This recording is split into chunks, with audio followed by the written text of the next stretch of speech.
आणि उपस्थित तमाम माझा बांधवांनो आणि भगिनींनो, आज सर्वप्रथम मी आपणास अक्षय तृतीयाचा शुभेच्छा देतो आणि हिनाताईंसाठी विजयी आशीर्वादाची आपल्याला या ठिकाणी विनंती करतो।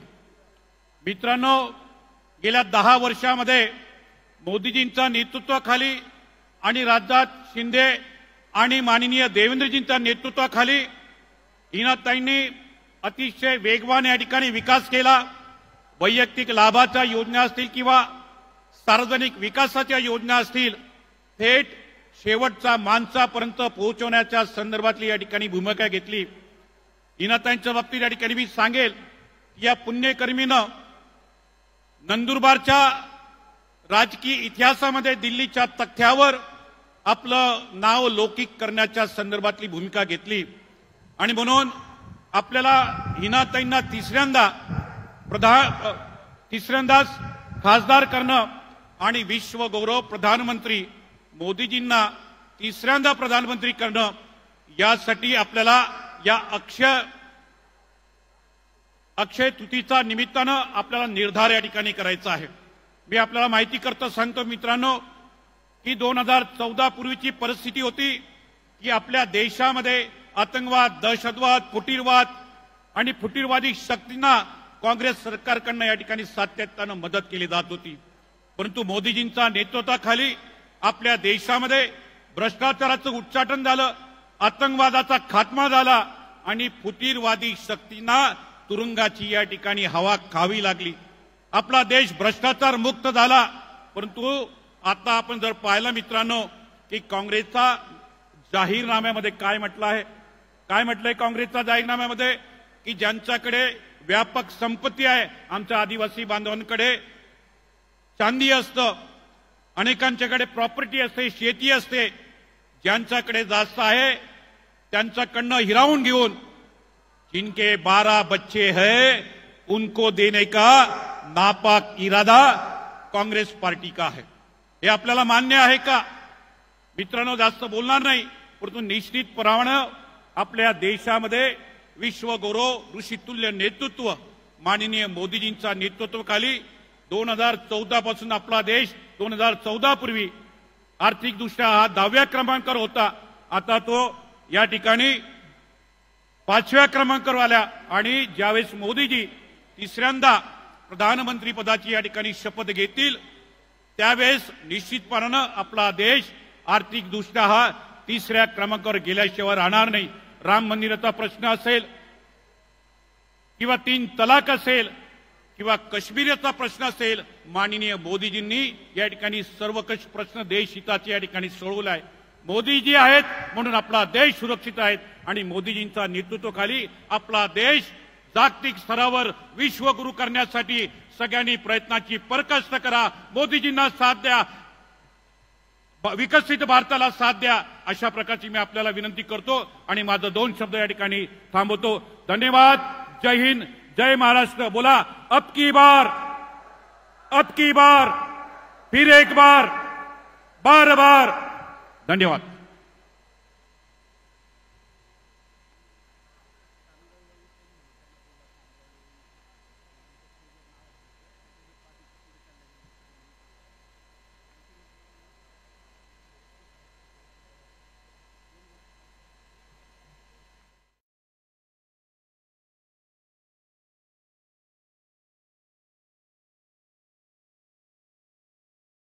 दोन्ही बाजूला खुर्च्या रिकाम्या आहेत, आपण सगळ्यांनी येऊन स्थानापन्न व्हायचंय।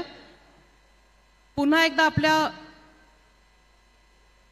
सर्व महानुभावांसाठी एकदा जरा जोरदार टाळ्या झाल्या पाहिजे, टाळ्यांचा कडकडाट झाला पाहिजे। चला, क्या बात आहे। यानंतर मी त्यांना आमंत्रित करणार आहे ज्या शानूताई वळवी जर तिकडे असतील तर त्यांनी व्यासपीठावर यायचं। तिसऱ्यांदा त्या निवडणूक लढवत आहे, यावर्षी त्या हॅट्रिकवर आहे, तर जरा जोरदार टाळ्या झाल्या पाहिजे त्यांच्यासाठी।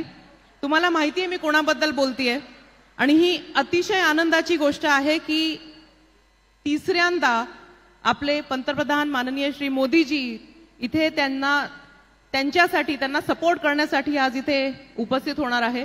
2014 साली त्यांनी पहिली निवडणूक लढवली, ते त्या जिंकल्या. 2019 मध्ये लढवली, तेव्हाही त्या जिंकल्या. आणि आता आपण यावर्षी त्यांना हॅट्रिक करण्यात मदत करणार आहोत ना. 2024 साली माझी त्या पोलीस प्रशासनाला एक विनंती आहे, फार काही आता तपासण्याच्या भानगडीत पडू नका देऊ. पुढे लोकांना येऊ द्या.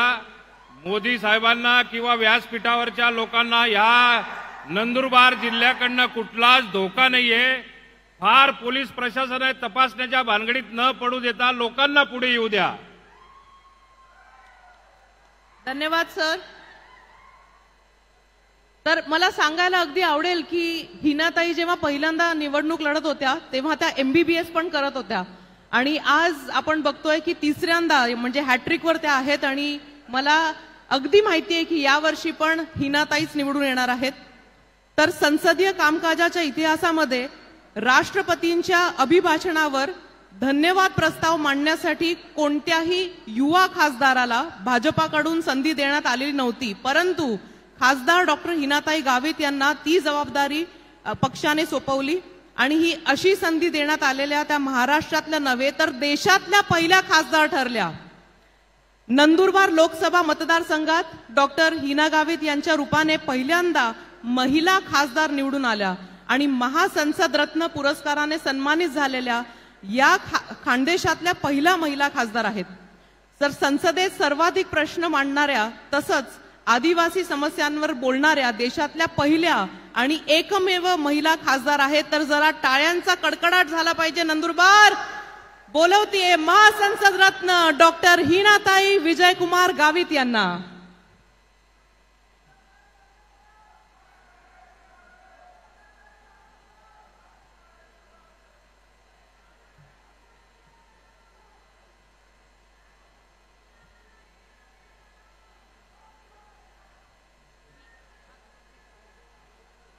तत्पूर्वी आपल्या महाराष्ट्राचे आदिवासी विकास मंत्री तथा नंदुरबार जिल्ह्याचे शिल्पकार माननीय डॉक्टर विजयकुमारजी गावित यांना मी नम्र विनंती करेन की त्यांनी आपले सन्माननीय उपमुख्यमंत्री श्री देवेंद्रजी फडणवीस यांना भगवान बिरसा मुंडा यांची प्रतिमा देऊन त्यांचा स्वागत आणि सत्कार करायचा आहे. तर टाळ्यांच्या गजरात आपण स्वागत करतोय महाराष्ट्राचे लाडके उपमुख्यमंत्री श्री देवेंद्रजी फडणवीस. शुभ हस्ते नंदुरबार जिल्ह्याचे शिल्पकार माननीय डॉक्टर विजयकुमारजी गावित.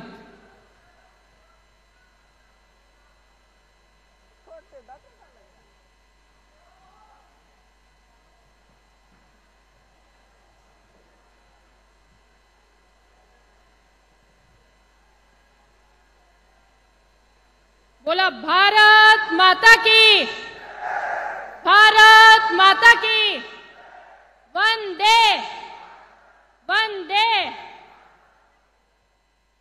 नंदुरबार लोकसभा मतदारसंघाच्या निवडणुकीच्या प्रचारासाठी आज आपल्या नंदनगरीमध्ये ज्यांचं आगमन होणार आहे ते आपल्या देशाचे लाडके पंतप्रधान आदरणीय नरेंद्र मोदीजी आज आपल्या मंचावर या ठिकाणी उपस्थित असलेले महाराष्ट्र राज्याचे उपमुख्यमंत्री आदरणीय देवेंद्र फडणवीस साहेब, महाराष्ट्र राज्याचे आदिवासी विकास मंत्री आदरणीय नामदार डॉक्टर विजयकुमार गावित साहेब, नंदुरबार जिल्ह्याचे पालकमंत्री आदरणीय अनिल पाटील साहेब,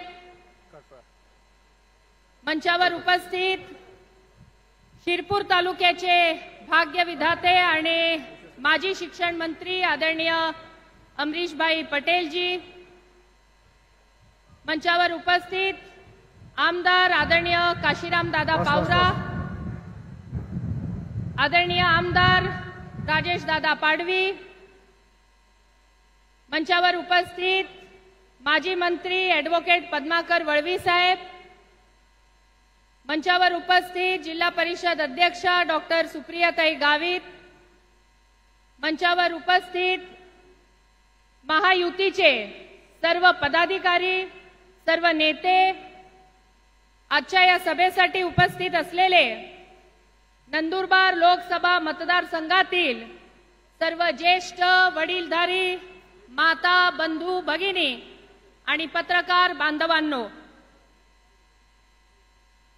आज आपल्या सगळ्यांसमोर या ठिकाणी मी आपला आशीर्वाद घेण्यासाठी उभी आहे. मागच्या 2 निवडणुकांमध्ये आपण सगळ्यांनी मला भरपूर आशीर्वाद दिला, भरपूर प्रेम दिलं आणि या नंदुरबार लोकसभा मतदारसंघातली पहिली महिला खासदार म्हणून आपण मला थेट देशाच्या संसदेमध्ये पोहोचवायचं काम आपण सगळ्यांनी केलं. आज तिसऱ्यांदा पुन्हा महायुतीकडून मला उमेदवारी मिळाली आहे आणि पुन्हा तुमचा सगळ्यांचा आशीर्वाद घेण्यासाठी तुमच्या सगळ्यांसमोर या ठिकाणी तुमची ही कन्या उभी आहे. आपल्या या गेल्या 10 वर्षात आपण विकासाचा अनुशेष आपल्या मतदारसंघातला भरून काढायचं काम केलं. मोदीजींच्या विकसित भारताच्या संकल्पनेमध्ये नंदुरबार लोकसभा मतदारसंघ मागे राहू नये यासाठी आपण विकासाच्या अनेक योजना आपल्या मतदारसंघाच्या तळागाळापर्यंत पोहोचवायचं काम केलं. आपण गोरगरिबांसाठीच्या अनेक अशा योजना ज्या देश स्वातंत्र्य झाल्यापासून आपल्या मतदारसंघातल्या लोकांना मिळाल्या नव्हत्या, अनेक भागातले आपले लोक मूलभूत सुविधांपासून वंचित होते, अशा सगळ्या योजना आपण आपल्या मतदारसंघामध्ये आणायचं काम केलं. मग ते गोरगरीब लोकांना प्रधानमंत्री आवास योजनेसारखी एक अत्यंत चांगली योजना, प्रत्येकाचं स्वप्न असतं की आपलं स्वतःचं पक्क घर असावं, हे स्वप्न साकार करायचं काम गोरगरिबांसाठीचं केंद्र सरकारच्या प्रधानमंत्री आवास योजनेच्या माध्यमातून आपण आपल्या या मतदारसंघामध्ये केलं. मला सांगायला अभिमान वाटतो, जवळपास 2 लाख गोरगरीब लोकांना आपल्या या लोकसभा मतदारसंघामध्ये आवास योजनेअंतर्गत आपण लाभ मिळवून दिला. त्याच्या पाठोपाठ आमच्या माता भगिनी, आता मी महिला खासदार असल्यामुळे आमच्या माता भगिनींची मी पहिले चिंता करते आणि त्यामुळे आमच्या माता भगिनी ज्या वर्षानुवर्ष चुल्यावर स्वयंपाक करायच्या, त्यांचं घर हे धूरमुक्त करण्यासाठी प्रधानमंत्री उज्ज्वला योजनेसारखी एक अत्यंत चांगली योजना आपल्या मतदारसंघातल्या 3 लाख महिला भगिनींपर्यंत पोहोचवायचं काम हे या मागच्या 10 वर्षामध्ये आपण केलेलं आहे. मी आता ज्या वेळेला आमच्या माता भगिनींना भेटते त्या आनंदानं मला सांगतात की हिनाताई, पूर्वी आम्हाला चुल्यावर 2-2, 3-3 तास लागायचे स्वयंपाक करायला, आता अगदी अर्ध्या तासामध्ये आमचा स्वयंपाक होतो आणि भरपूर सारा मोकळा टाइम आम्हाला मिळत असतो. आणि मग मी सहज त्या माता भगिनींना विचारते की मग मावशी, तुम्ही मोकळ्या वेळामध्ये काय करतात? ताई, तुम्ही जेव्हा फ्री टाइम तुम्हाला मिळतो त्याच्यात काय करतात? तर आज मला सांगायला आनंद वाटतो की फार मोठं महिला बचत गटांचं आज जाळं आपल्या या नंदुरबार लोकसभा मतदारसंघामध्ये उभं राहिलंय आणि या महिला बचत गटांच्या माध्यमातून महिला सक्षमीकरणाचं काम हे देखील आपण या ठिकाणी सुरू केले. आज केंद्र सरकारच्या माध्यमातून असेल, राज्य सरकारच्या माध्यमातून असेल, आमच्या माता भगिनींना त्यांना दैनंदिन त्यांच्या गावामध्ये वेगवेगळे रोजगारासाठी आपण महिला बचत गटांना PMFME सारखी योजना असेल किंवा महिलांना दुधाळ जनावरं देऊन दुग्ध व्यवसाय करण्यासाठीची योजना असेल, महिला बचत गटांना शेळी मेंढी देऊन त्या ठिकाणी चलता फिरता ATM म्हटली जाणारी योजना ही महिला भगिनींना देण्याचं काम हे आपण या ठिकाणी सुरू केलंय. मोदीजींनी तर नजीकच्या काळामध्ये ड्रोन दीदी सारखी एक अत्यंत चांगली योजना आमच्या महिला भगिनींना देऊन महिलांच्या हातामध्ये सुद्धा ड्रोनचं रिमोट आज या ठिकाणी आपल्याला पाहायला मिळते. महिलांच्या हातामध्ये टेक्नॉलॉजी आपल्याला या ठिकाणी पाहायला मिळते आणि या अशा चांगल्या योजना आपल्या मतदारसंघामध्ये मोठ्या प्रमाणावर आपण राबवत आहोत. आपल्या मतदारसंघामध्ये अतिदुर्गम भागामध्ये अनेक वर्षापासून वीज पोचली नव्हती, अशा गाव पाड्यापर्यंत सौभाग्य योजना हर घर बिजलीच्या माध्यमातून जवळपास 1.5 लाखापेक्षा जास्त घरांना आपण विद्युतीकरण करायचं काम केलं. काही ठिकाणी इलेक्ट्रिक लाईट असेल, काही ठिकाणी सोलार लाईट असतील, प्रत्येक घराला वीज मिळावी हा आमचा प्रयत्न होता. ज्या ठिकाणी काही गाव पाडे सुटले असतील तिथे आम्ही गावित साहेबांना विनंती केली की आदिवासी विकास विभागातून आपण आम्हाला काही निधी उपलब्ध करून द्या, जेणेकरून 100% विद्युतीकरण आमच्या या मतदारसंघाचं होईल. आज आपल्या मतदारसंघामध्ये जल जीवन मिशन, हर घर नल से जल या योजनेअंतर्गत पिण्याच्या पाण्याची योजना प्रत्येकाच्या घरापर्यंत देण्याचं काम हे आपण सुरू केलंय. आमच्या माता भगिनी अनेक वर्षापासून हंड घेऊन कुठे हातपंपवरून कुठे विहिरीवरून पाणी आणायच्या. हा महिलांचा त्रास दूर झाला पाहिजे, त्यांच्या थेट मोरीपर्यंत पाण्याची सोय झाली पाहिजे, म्हणून जल जीवन मिशन, हर घर नल से जल ही योजना आपण अत्यंत प्रभावीपणे आपल्या मतदारसंघामध्ये राबवायला सुरुवात केली आहे. काही ठिकाणी योजना पूर्ण झाली आहे, काही ठिकाणी काम सुरू आहे. लवकरच ते काम देखील पूर्ण होणार आहे. मोदीजींनी आपल्या देशातल्या गोरगरीब लोकांना गरीब कल्याण अन्न योजनेसारखी एक अत्यंत चांगली योजना सुरू केली, ज्यामुळे लाखो करोडो गोरगरीब लोकांना आज मोफत धान्य मिळते.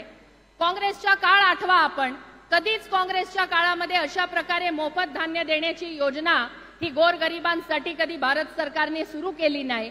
पण मोदीजींनी आपल्या देशातल्या गोरगरीब माणसाचा विचार केला आणि आज आपल्या देशातल्या गोरगरीब लोकांना मोफत रेशनमध्ये धान्य मिळते. आणि हे फक्त आतासाठीच नव्हे तर अजून पुढचे 5 वर्ष ही योजना सुरू राहणार आहे.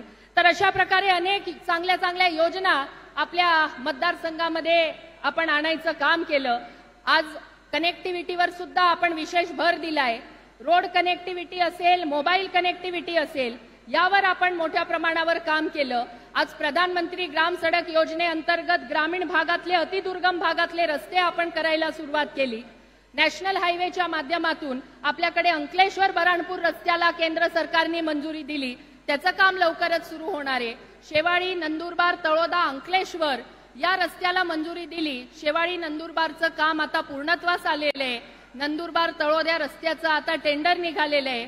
निवडणूक संपल्याबरोबर त्या कामालाही सुरुवात होणार आहे आणि तळोदा अंकलेश्वर याचं टेंडर हे निवडणूक संपल्यावर निघेल.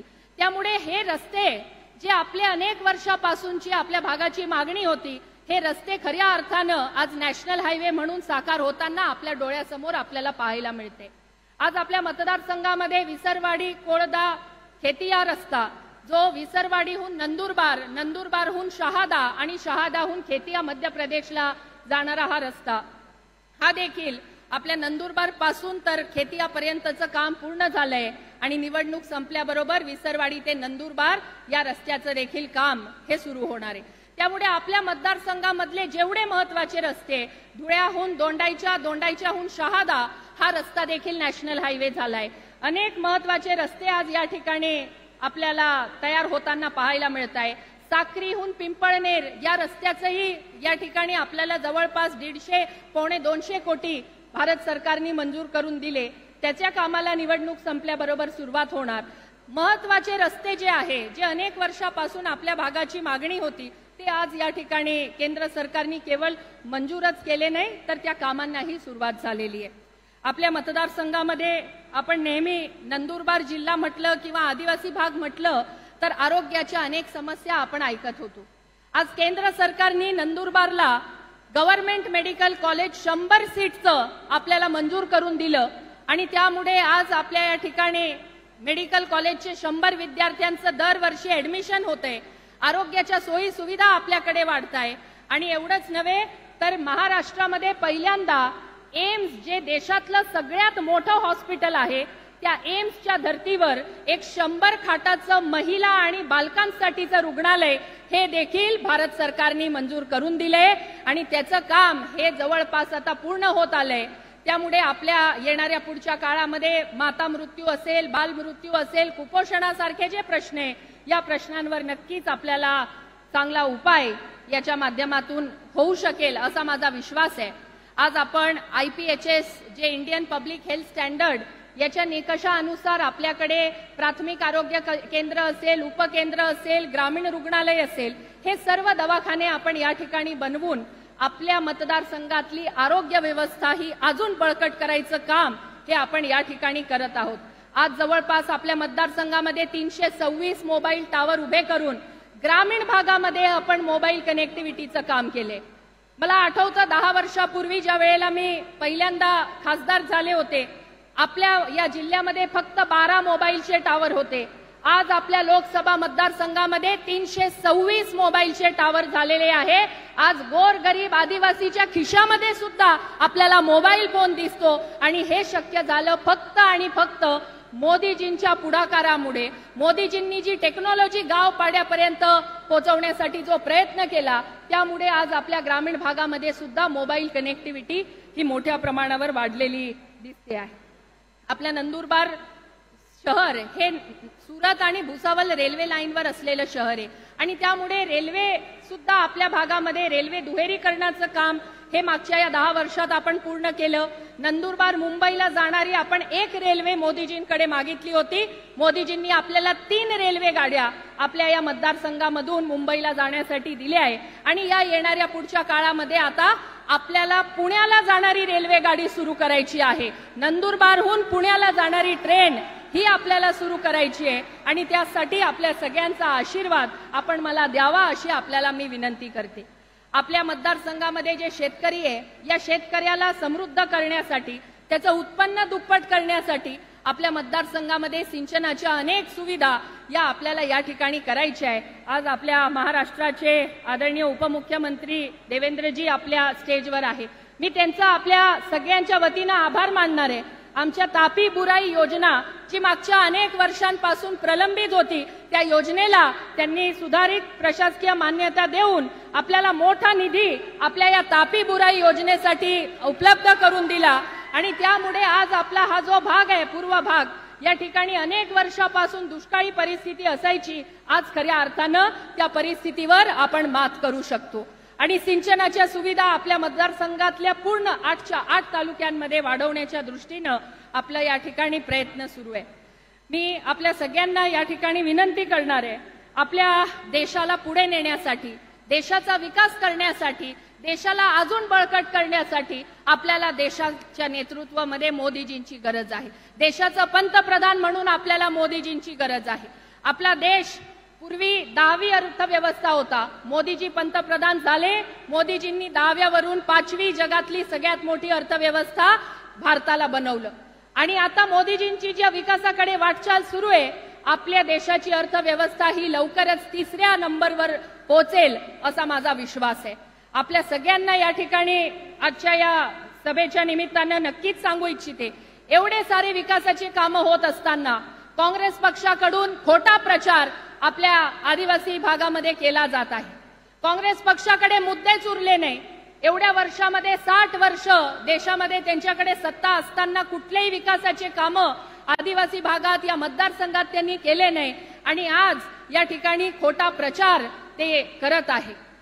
काँग्रेस पक्षाकडनं सांगितलं जातं की भारतीय जनता पार्टी जर 400 पार झाली तर हे आपलं संविधान बदलतील, आपलं आरक्षण चाललं जाईल. पण मला उपस्थित सर्व बंधू भगिनींना सांगायचंय, डॉक्टर बाबासाहेब आंबेडकरांनी जे संविधानामध्ये आदिवासी आणि एसटी समाजाला जे आरक्षण दिले ते कोणीच काढू शकत नाही. या देशात नाही, या जगात नाही, कोणामध्ये दम नाही हे आरक्षण काढायचं. आणि हे जे काँग्रेस पक्षाचे जे लोक खोटा प्रचार करतात, मला यांना चॅलेंज करायचं आहे की या येणाऱ्या पुढच्या 5 वर्षामध्ये तसं आपल्या आरक्षणाला धक्का तर लागणारच नाही, पण कुठे अर्धा इंच पण धक्का जर लागला तर मी कायमचा राजकीय संन्यास घेऊन टाकेल, जनतेपुढे मतं मागायला जाणार नाही. हे काँग्रेसचे पुढारी जे खोटं बोलतात हे असं करू शकतात का? जर पुढच्या 5 वर्षामध्ये आपल्या आरक्षणाला धक्का लागला नाही तर हे राजकारण सोडतील का, असा माझा प्रश्न या काँग्रेसच्या खोटं बोलणाऱ्यांना आहे. काँग्रेस पक्ष उठलाच सुटला आदिवासींना खोटं बोलून त्यांची दिशाभूल करून मतं मिळवायचं काम करत असतात.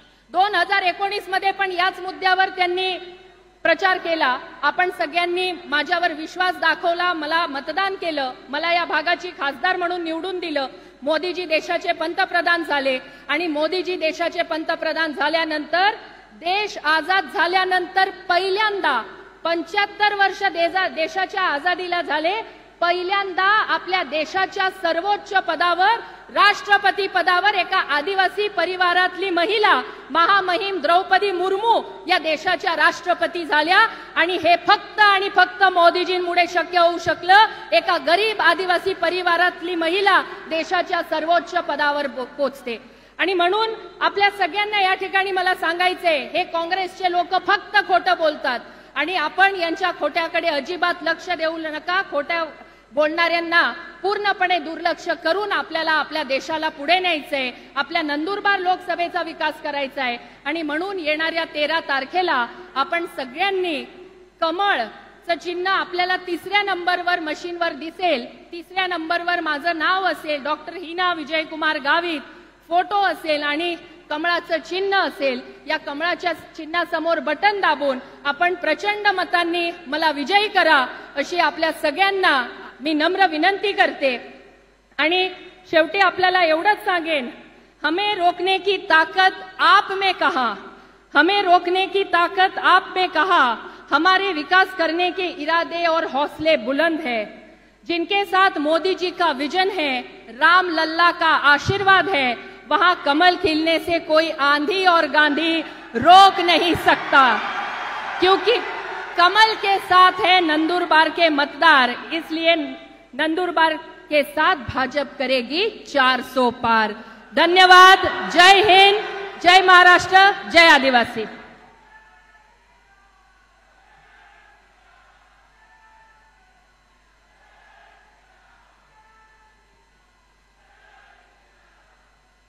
हिनाताई आप आगे बढ़ो, हिनाताई आप आगे बढ़ो. धन्यवाद. यानंतर महाराष्ट्राचे पुनर्वसन मंत्री तथा नंदुरबार जिल्ह्याचे पालकमंत्री नामदार अनिल भाईदास पाटील जी यांना मी विनंती करेल की त्यांनी येऊन आपल्या सगळ्यांना संबोधित करायचंय. जोरदार टाळ्यांनी आपण त्यांचं स्वागत करूया.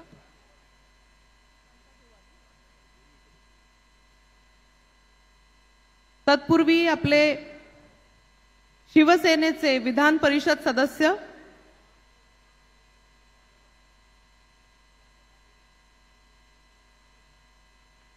माझी विनंती असणार आहे की आपल्या शहादा तळोद्याचे आमदार, तरुण तळपदार आमदार, त्यांनी या ठिकाणी त्यांचं मनोगत व्यक्त करावं.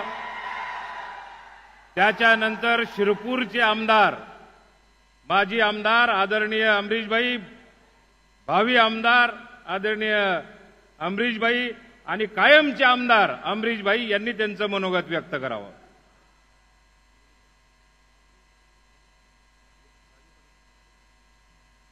जय श्रीराम, जय जय श्रीराम. भारत माता की, भारत माता की.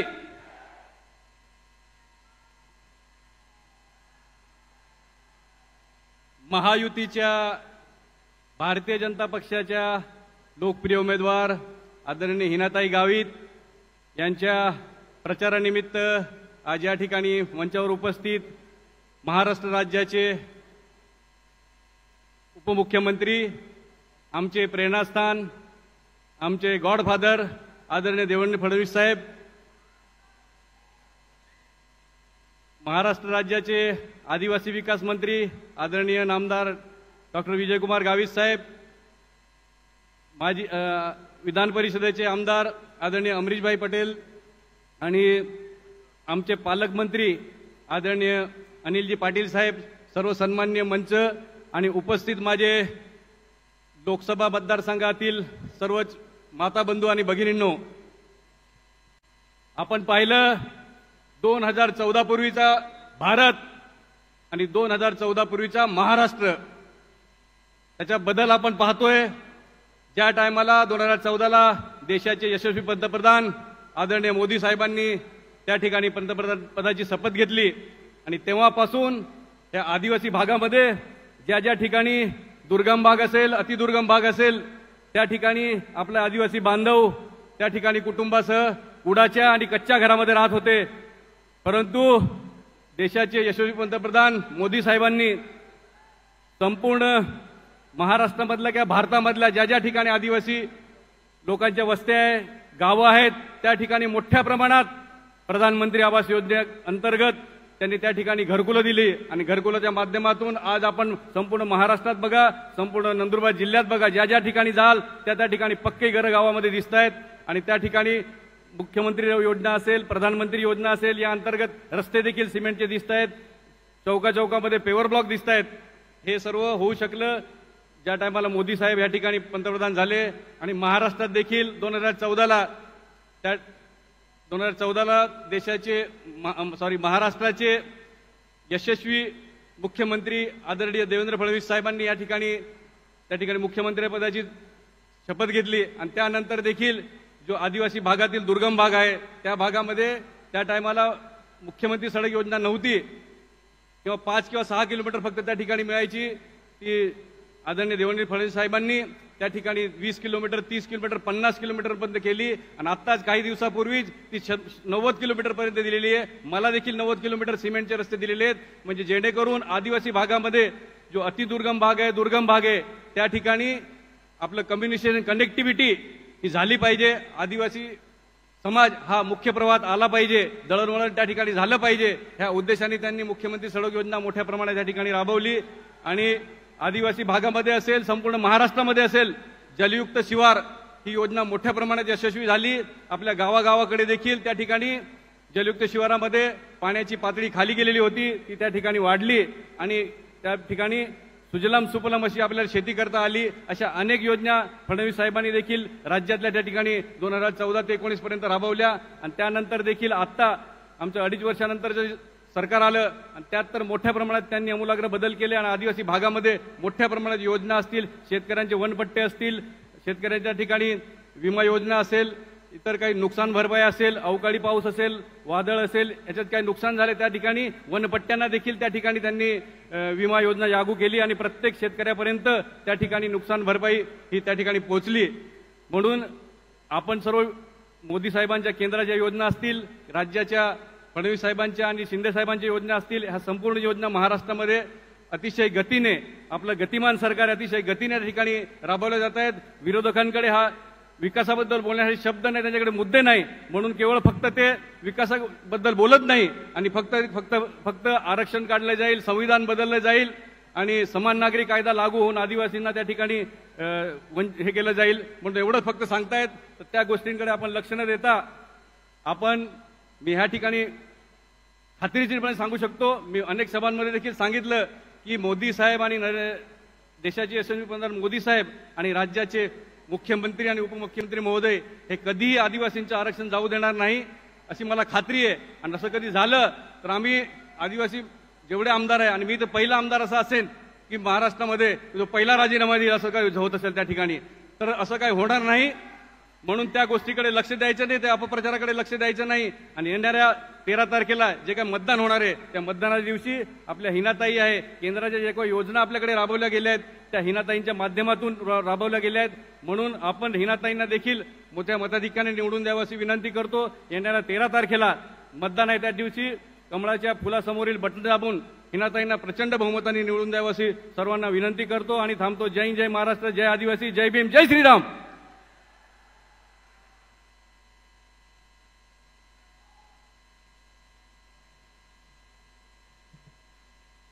धन्यवाद साहेब.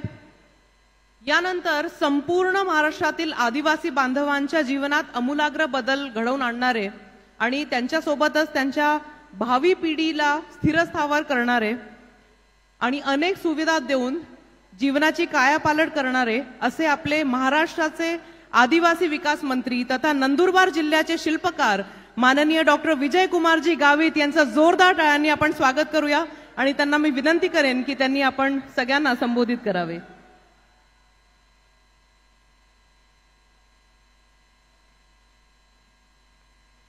भारत माता की, भारत माता की.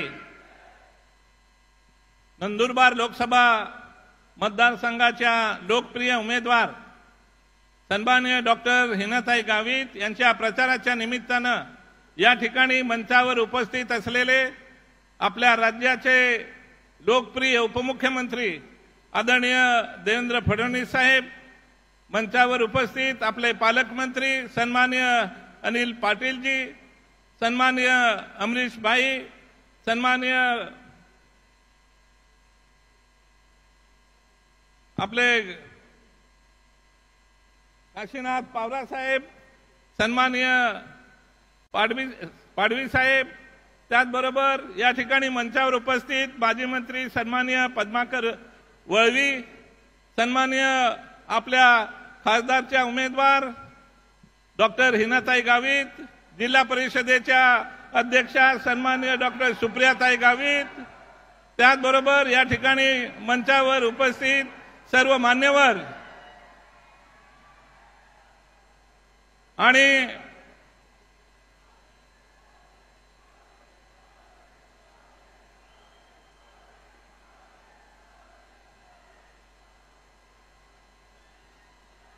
आता थोड्याच वेळात आपल्या देशाचे यशस्वी पंतप्रधान या ठिकाणी मंचावर येणार आहे।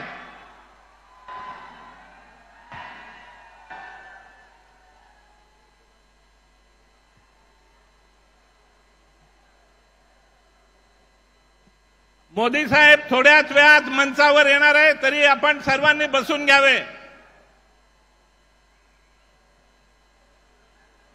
या ठिकाणी आपण हिनाताईंना 2014 साली प्रथम निवडून दिलं।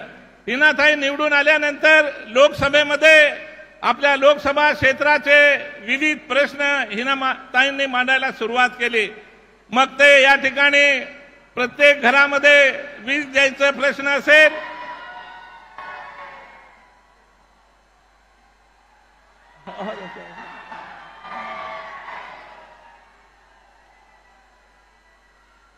तरी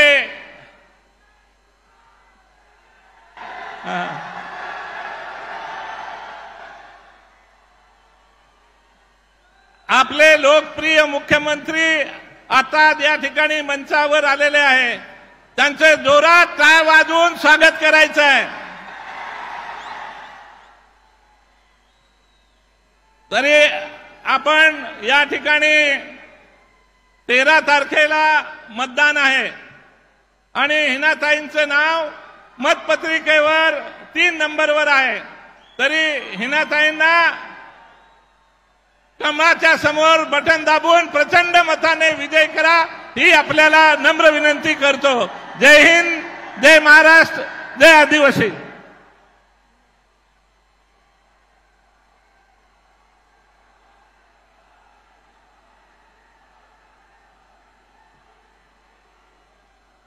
अब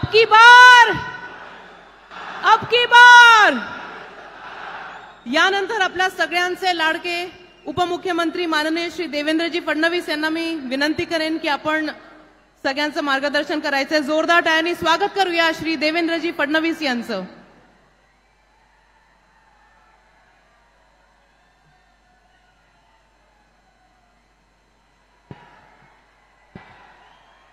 बोला भारत माता की, भारत माता की, छत्रपती शिवाजी महाराज की, धर्मवीर छत्रपती संभाजी महाराज की, जय भवानी, जय भवानी। बोलो भगवान बिरसा मुंडा की, भगवान बिरसा मुंडा की, जय श्री राम, जय जय श्री राम। अरे तुमचा आवाज मोठा आहे का माझा मोठा आहे बघू जरा। जय श्री राम, जय जय श्री राम। हिंदवी स्वराज्याचे सरसंस्थापक छत्रपती शिवरायांना मानाचा मुजरा करतो। भारतीय राज्यघटनेचे शिल्पकार भारतरत्न डॉक्टर बाबासाहेब आंबेडकर यांना मानवंदना अर्पित करतो आणि आज भगवान बसवेश्वरांची जयंती आहे, त्यांनाही नमन करतो आणि आखाजीचा दिवस आहे। आखाजीच्या आपल्या सर्वांना या ठिकाणी खूप खूप शुभेच्छा देतो। 5च मिनिटात आपल्या सर्वांचे लाडके नेते आणि अखिल विश्वामध्ये सर्वाधिक लोकप्रिय असलेले माननीय मोदीजी या ठिकाणी पोहोचतायत। मंचावर उपस्थित असलेले आपल्या राज्याचे धडाडीचे लोकप्रिय मुख्यमंत्री एकनाथराव शिंदेजी, आपले आदिवासी विकास मंत्री माननीय विजयकुमार गावितजी या ठिकाणी उपस्थित, माननीय अनिल भाईदास पाटीलजी, अमरीश भाई पटेलजी, आपल्या लोकप्रिय तरुण तडफदार अशा खासदार आणि आपल्या उमेदवार डॉक्टर हिनाताई गावित या ठिकाणी उपस्थित, पद्माकर वळवीजी, राजेश पाडवीजी, आमशाजी आमशा फळवीजी, काशीराम पावराजी, मंजुळाताई गावितजी, विजय चौधरीजी, सुप्रियाताई गावित, हेमलताताई शितोळे, चंद्रकांत रघुवंशी, शिरीष चौधरी, जयप्रकाशजी, निलेश माळीजी, बबनराव चौधरीजी, अभिजित मोरेजी, अरविंद कुंवरजी, मंचावरील सर्व मान्यवर, कोणाचे नावं राहून गेले असतील तर नावं लिहिणाऱ्याची चूक आहे, माझी चूक नाही आहे, त्यामुळे त्यांची माफी मागतो। आज अखाजीचा दिवस आहे आणि या दिवशी प्रधानमंत्री मोदीजी आपल्यामध्ये येत आहेत आणि म्हणून मी खरं म्हणजे आपल्या सर्वांचं या ठिकाणी मनपूर्वक स्वागत करतो। आणि आपण या ठिकाणी उपस्थित झालात त्यामुळे पहिल्यांदा अहिराणी भाषेमध्ये कासा शेत नंदुरबार लोके मी तुम दर्शन लेवा इले, त्यानंतर आपल्या सगळ्यांना मी या ठिकाणी आपलं स्वागत करतो। कहकेही नंदुरबार करे तुम्हा केरा आलूनु हो, आखा हाजो से के मी तुमहू मेव्यानु अवलू से। आता या तिन्ही भाषांमध्ये तुमचं स्वागत केलंय, याच्यापेक्षा जास्त मला या भाषा येत नाहीत आणि म्हणून आता मराठीमध्ये या ठिकाणी बोलतो। बंधू भगिनींनो, 2014 पूर्वी महाराष्ट्रात लोक म्हणायचे नंदुरबार महाराष्ट्रातला शेवटचा जिल्हा आहे, गुजरात आणि मध्य प्रदेशच्या बॉर्डरवरचा शेवटचा जिल्हा आहे।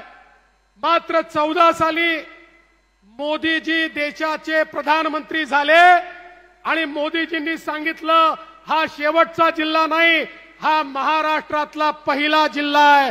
महाराष्ट्राची सुरुवात ही नंदुरबार पासून होते आणि म्हणून त्या ठिकाणी मोदीजींनी सांगितलं हा आकांक्षी जिल्हा आहे आणि महाराष्ट्रातला सर्वोत्तम जिल्हा हा नंदुरबार जिल्हा झाला पाहिजे, याकरता मोठ्या प्रमाणात या ठिकाणी काम सुरू झालं।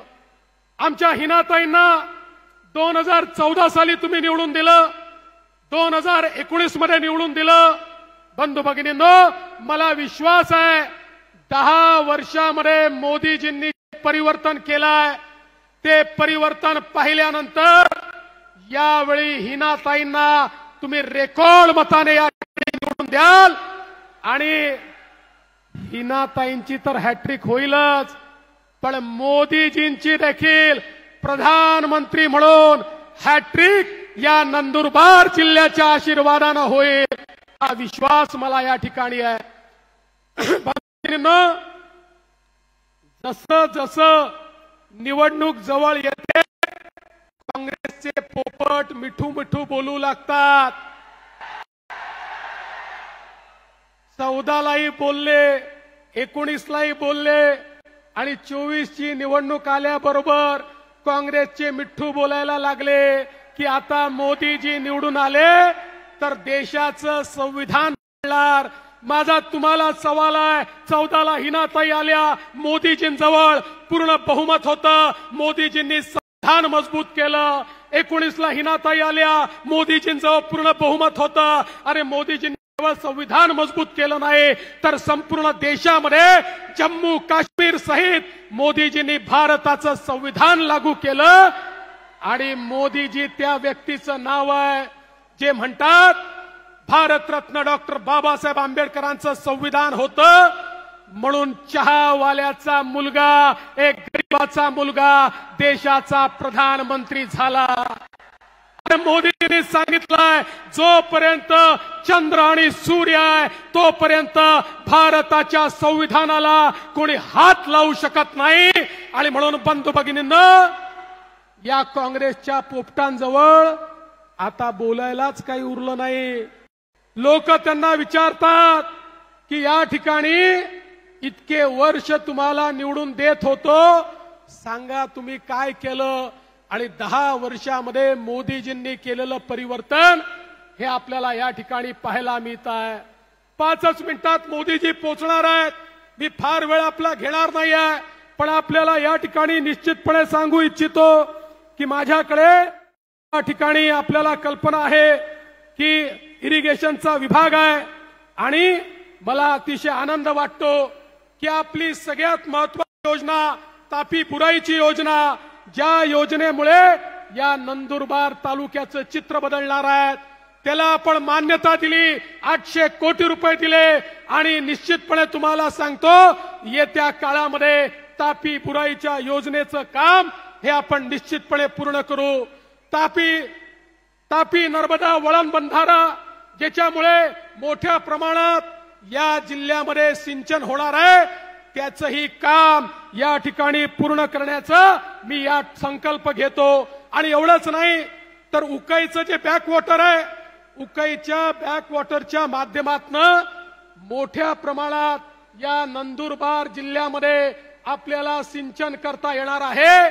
तेही काम या ठिकाणी आपण पूर्ण करणार आहोत आणि त्या ठिकाणी उपसा सिंचन योजना करून नंदुरबार जिल्ह्यातल्या प्रत्येक शेतकऱ्याच्या शेतीला पाणी देण्याचं काम हे एकनाथराव शिंदेजींच्या नेतृत्वात महाराष्ट्रातलं सरकार करेल.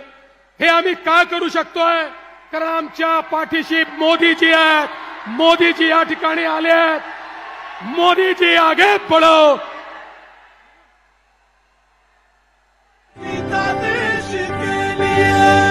भारत माता की, भारत माता की, भारत माता की. जय श्री राम, जय श्री राम. अब की बार सबका साथ. हर हर मोदी, हर हर मोदी. जोरदार टाळ्यांनी आपण स्वागत करूया आपल्या सगळ्यांचे.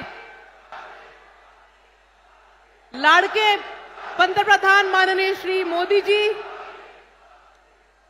नंदुरबारमध्ये पुन्हा एकदा आपलं खूप खूप स्वागत. सर्वप्रथम मी महाराष्ट्राचे आदिवासी विकास मंत्री आणि नंदुरबार जिल्ह्याचे शिल्पकार माननीय डॉक्टर विजयकुमारजी गावित यांना विनंती करेन की त्यांनी भगवान बिरसा मुंडा यांची प्रतिमा, जे आपले श्रद्धास्थान आहेत, त्यांची प्रतिमा आपल्या माननीय पंतप्रधान श्री नरेंद्रजी मोदी यांना प्रदान करावी आणि त्यांचा स्वागत आणि सत्कार करावा. जोरदार टाळ्यांनी पुन्हा एकदा स्वागत करूया श्री नरेंद्रजी मोदी यांचं.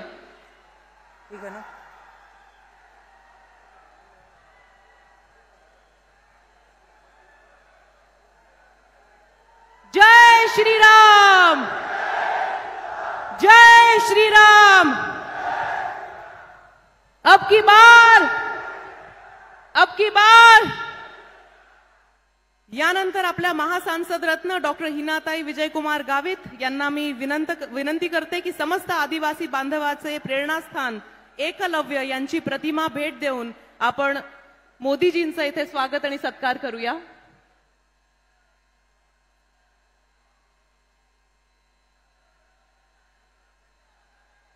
भारत माता की, भारत माता की, भारत माता की.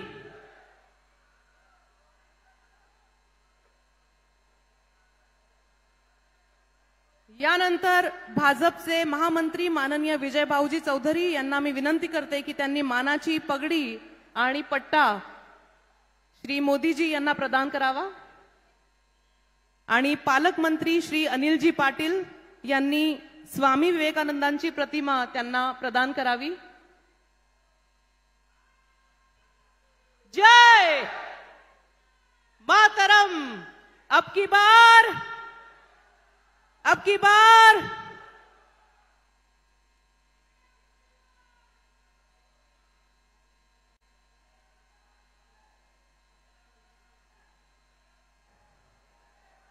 यानंतर आपल्या सगळ्यांचे प्रेरणास्थान ज्यांनी हिंदू हृदय सम्राट आदरणीय बाळासाहेब ठाकरे आणि धर्मवीर आनंदजी दिघे साहेबांच्या विचारांचा वसा आणि वारसा अखंडपणे पुढे घेऊन जाताना हिंदुत्वाचा जयघोष केला असे महाराष्ट्राचे लाडके मुख्यमंत्री नामदार एकनाथजी शिंदे साहेबांसाठी जोरदार टाळ्या।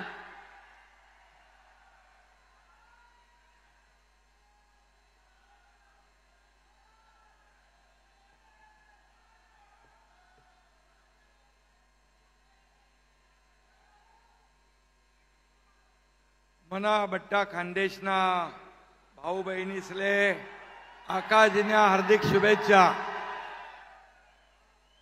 छत्रपती शिवाजी महाराज की जय भवानी। महापराक्रमी बिरसा मुंडा यांना मानाचा मुजरा।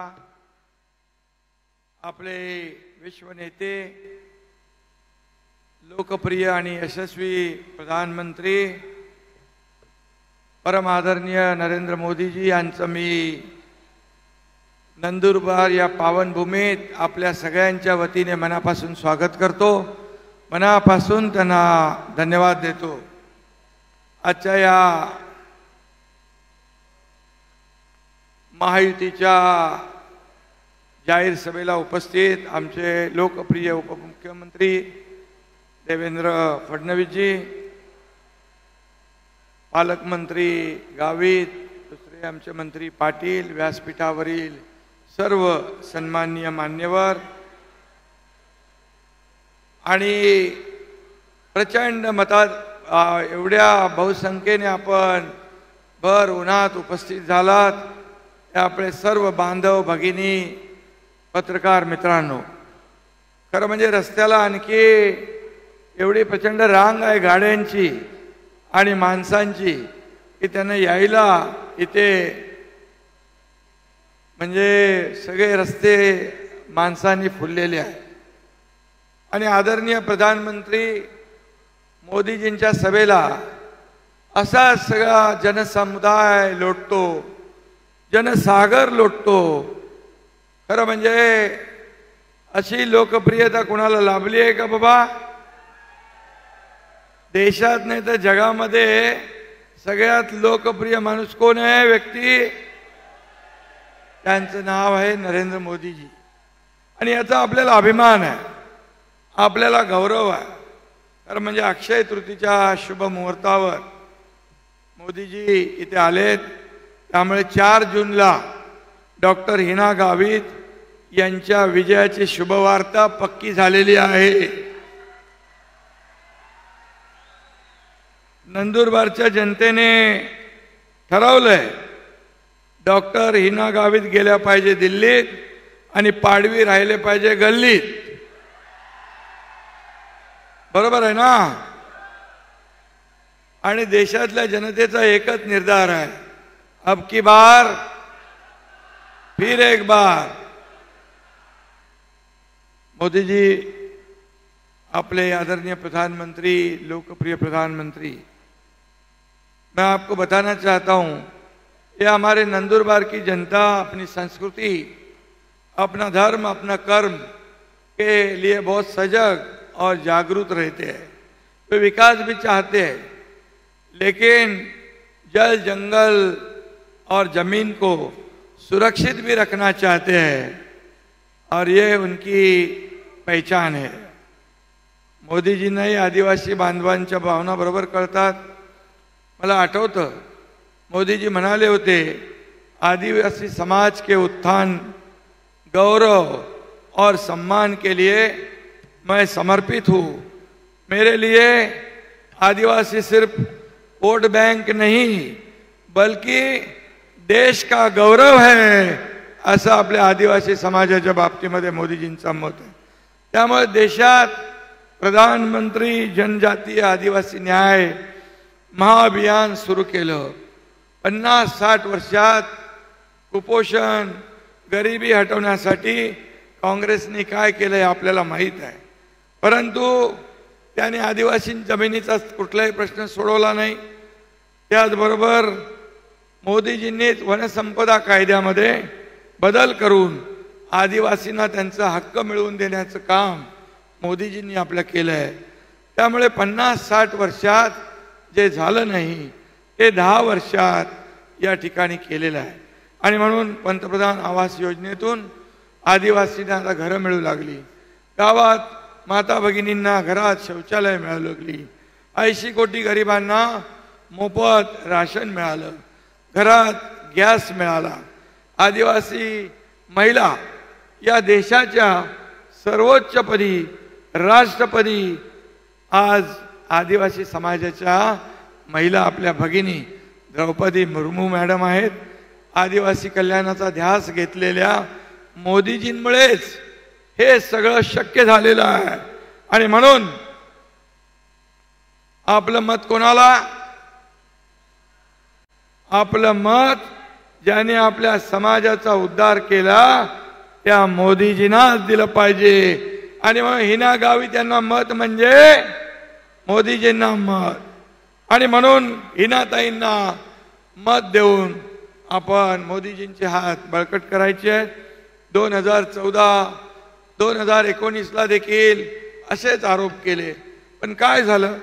त्यापेक्षा त्यांचा बेकार पराभव या 2024 झाल्याशिवाय राहणार नाही. अशा प्रकारचं एक सगळं वातावरण या ठिकाणी आहे. खरं म्हणजे आता त्यांना कळून चुकलंय की आपला पराभव होणार आहे. आणि म्हणून संविधान बदलणार अशा खोट्या अफवा पसरू लागल्या. परंतु ज्या काँग्रेसने बाबासाहेबांचा पराभव कोणी केला? या काँग्रेसने केला. बाबासाहेबांचा अपमान कोणी केला? काँग्रेसने केला. आणि बाबासाहेबांचा संविधान दिन कोणी साजरा केला? तर आपल्या मोदी साहेबांनी केला. आणि म्हणून या बाबासाहेबांचा अपमान करणाऱ्या काँग्रेसला बिलकुल थारा जनता देणार नाही. आणि म्हणून देशातली 140 कोटी जनता मोदीजींच्या पाठीशी उभी आहे. आता काँग्रेस पाकिस्तानची भाषा बोलू लागलेली आहे. काँग्रेस का हात पाकिस्तान के साथ असे सिद्ध झालेलं आहे. कारण जे पाकिस्तान बोलतंय ते काँग्रेस बोलू लागलेत. आणि म्हणून भाकरी खायची भारताची आणि चाकरी करायची पाकिस्तानची अशा या देशद्रोही काँग्रेसला आपण हद्दपार करायचं आहे. आणि म्हणून पूर्वी काँग्रेसचा प्रचार नंदुरबार मधून व्हायचा. पण त्यांनी इथल्या आदिवासींना वोट बँक म्हणून वापरलं. आणि म्हणून आज ही नंदुरबारची जनता याचा बदला घेतल्याशिवाय राहणार नाही.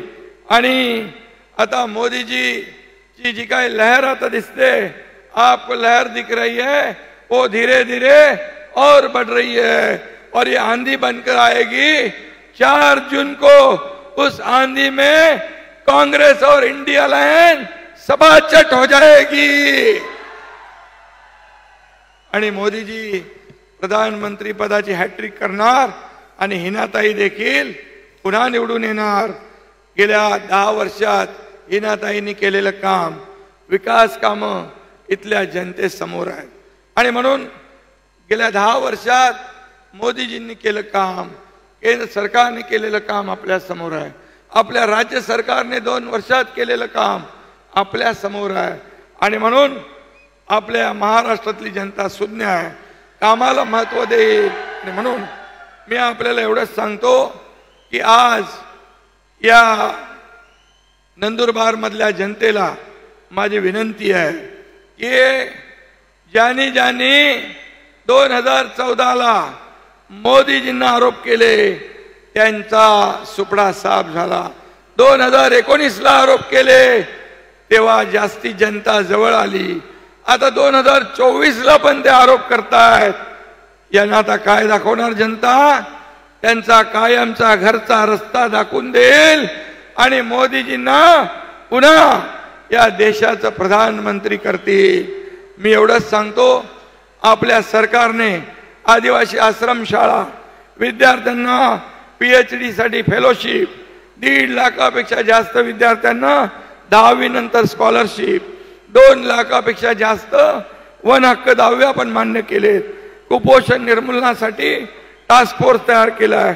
डोंगर दऱ्यात राहणाऱ्या आदिवासी बांधवांना मुख्य प्रवाहात आणण्याचं काम मोदीजींनी केलंय. आणि म्हणून ही निवडणूक डॉक्टर गावित किंवा तुमची आमची नाही आहे. ही निवडणूक राष्ट्र घडवणारी आहे. ही निवडणूक महासत्ता घडवणारी आहे. ही निवडणूक देशाच्या विकासाची आहे. आणि म्हणून नरेंद्र मोदी विरुद्ध राहुल गांधी अशी आहे. आपल्याकडे पाकिस्तानचं कंबरड मोडणारे मोदीजी आहेत आणि त्यांच्याकडे पाकिस्तानची तळी उचलणारे काँग्रेस आहे. आपल्याकडे राष्ट्रभक्ती आहे, तिकडे राष्ट्रद्रोह आहे. आणि म्हणून आपण आपला गरीब कल्याणाचा अजेंडा आहे, तिकडे बेईमानीचा अजेंडा आहे. आणि म्हणून यावेळेस जनतेने ठरवलंय, फिर एक बार मोदी सरकार अब की बार. त्यामुळे 13 तारखेला आपण विरोधकांचे 12 वाजवणार ना. आणि हिना गावित यांचा प्रचंड मताधिक्याने विजय करा.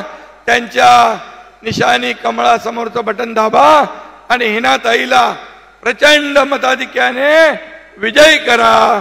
आणि देशाचे प्रधानमंत्री नरेंद्र मोदीजींचे हात बळकट करा.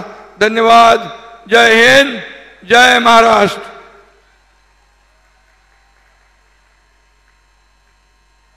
भारत माता की. मेरा देश मेरा परिवार, यानी हम सभी भारतवासी एक बहुत बड़ा परिवार है और इस परिवार के मुखिया हैं हमारे प्यारे मोदी जी. तो जोरदार तालियों के बीच स्वागत करते हैं जिनका हम बहुत बेसब्री से इंतजार कर रहे थे. जोरदार तालियों के बीच स्वागत करते हैं हमारे माननीय पंतप्रधान श्री नरेंद्र जी मोदी.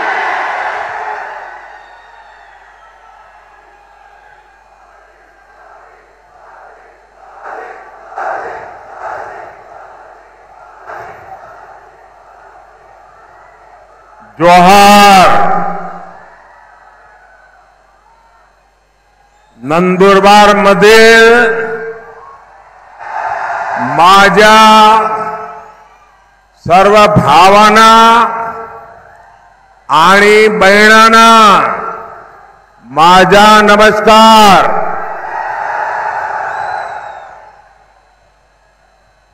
मैं देव मोगरा माता की धरती को नमन करता हूं. मैं महान आदिवासी सेनानी राघोजी भांगरे को श्रद्धापूर्वक प्रणाम करता हूं. हम सबको प्रेरणा देने वाले जननायक कृष्णाजीराव सावले, महात्मा ज्योतिबा फुले, सावित्रीबाई फुले, उनको भी आदरपूर्वक स्मरण करते हुए प्रणाम करता हूं. साथियों, आज अक्षय तृतीया आखा तीज का शुभ पर्व है. मैं सभी देशवासियों को और खास करके मेरे किसान भाई बहनों को अक्षय तृतीया की बधाई देता हूं. आज भगवान परशुराम की जयंती भी है. मैं सभी देशवासियों को इस शुभ दिन की भी शुभकामनाएं देता हूं. और अक्षया तृतीया हो और इतने सारे लोग आशीर्वाद देने के लिए आए हो. अक्षया तृतीया के जो आशीर्वाद मिलता है ना, वो भी अक्षय होता है। आज जितनी विशाल संख्या में आपका ये आशीर्वाद ये पक्का कर रहे हैं, पुनः एकदा आज जितनी विशाल संख्या में आपका ये आशीर्वाद ये पक्का कर रहे हैं, पुनः एकदा पुनः एकदा पुनः एकदा। मैं देख रहा हूं अभी भी हुजूम का हुजूम अंदर आ रहा है।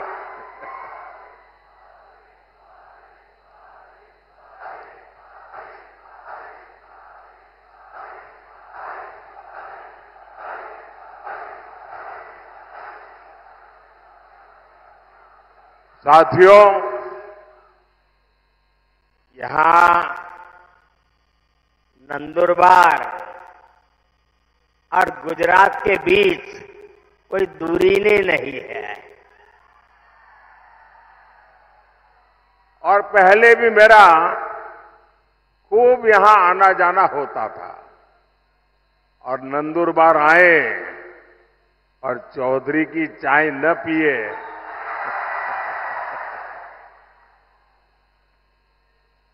चौधरी की कड़क चाय यानी नंदुरबार की यादों से जुड़ जाती है, और चाय का रिश्ता और आपके प्यार का कर्ज मोदी कभी भी भूल नहीं सकता। साथियों, वंचितों आदिवासियों की सेवा मेरे लिए परिवार के सदस्य की सेवा जैसी है। मैं कांग्रेस के शाही परिवार की तरह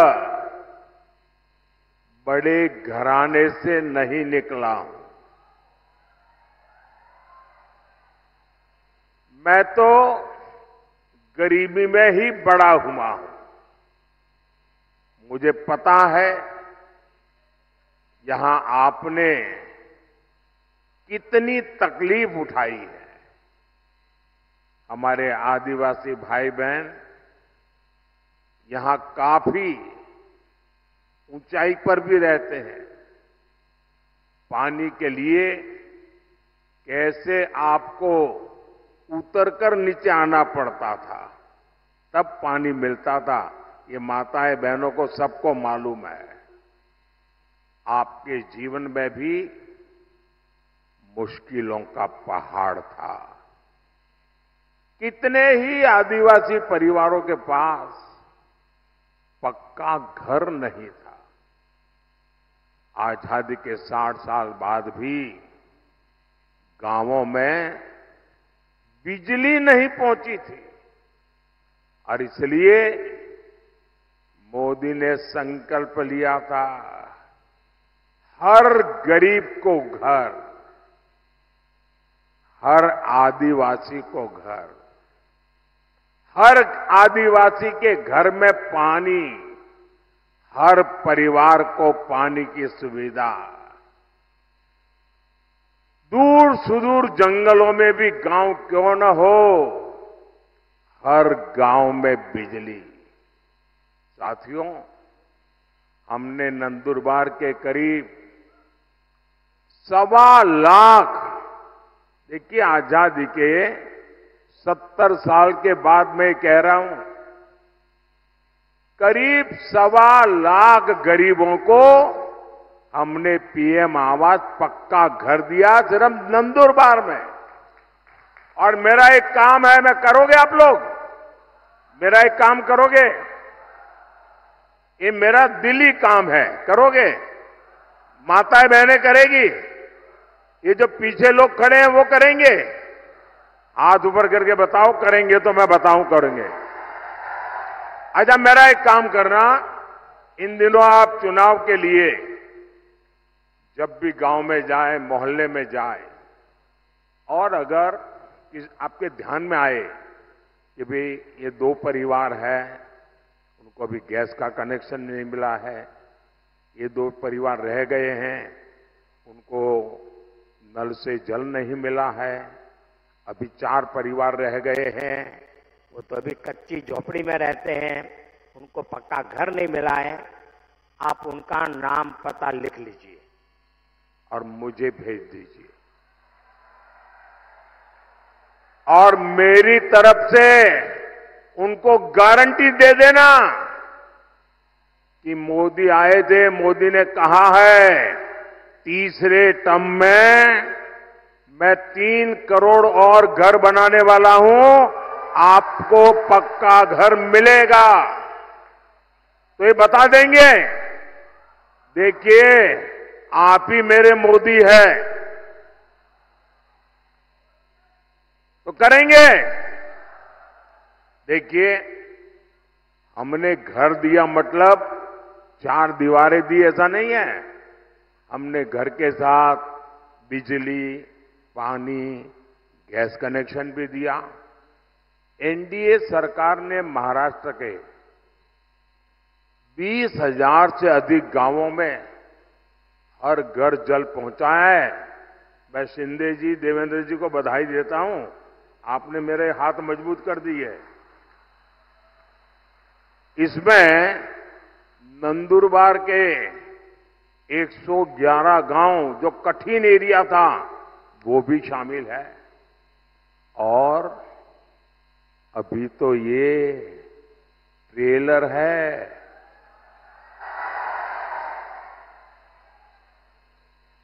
अभी तो मोदी को बहुत कुछ करना है और आपके लिए करना है।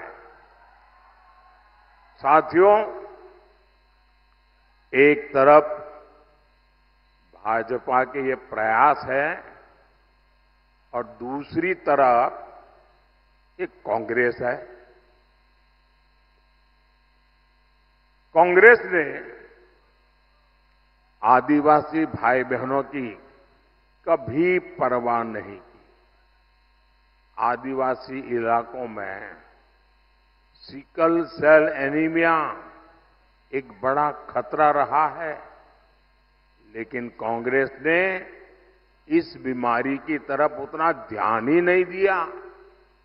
ये बीजेपी है जिसने सिकल सेल एनीमिया को जड़ से खत्म करने के लिए अभियान चलाया है।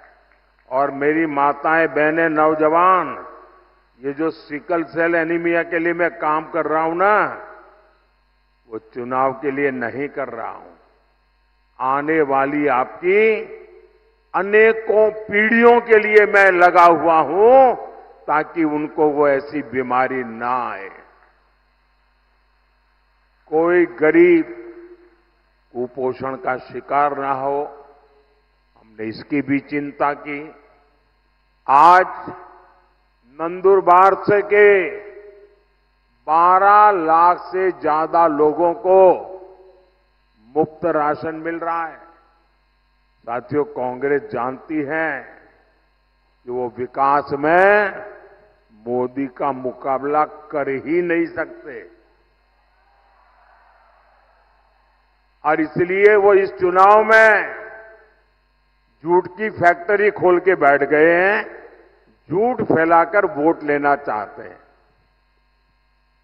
कभी आरक्षण को लेकर झूठ, कभी संविधान को लेकर झूठ, और इन्होंने पूरा इकोसिस्टम ऐसी अफवाहें फैलाने के लिए 24 घंटे लगा के रखा है।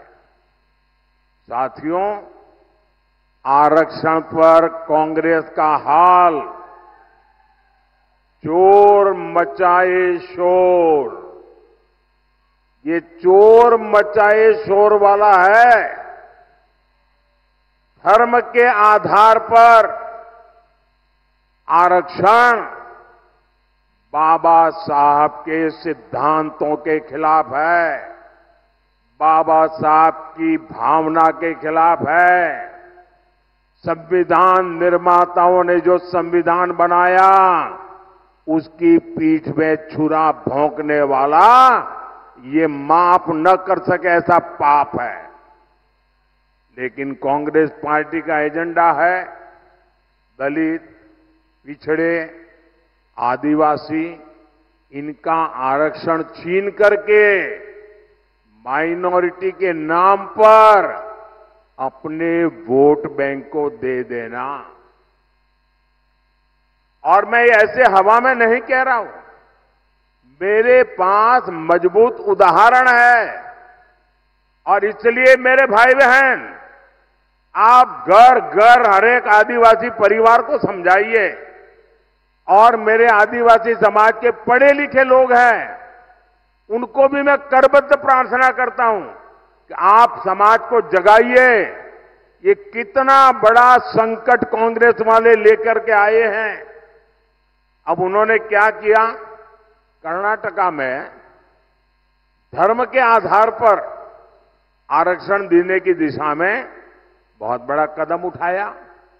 और उन्होंने कहा रातों रात कर्नाटका में जितने भी मुसलमान लोग हैं उन सबको रातों रात ओबीसी बना दिया।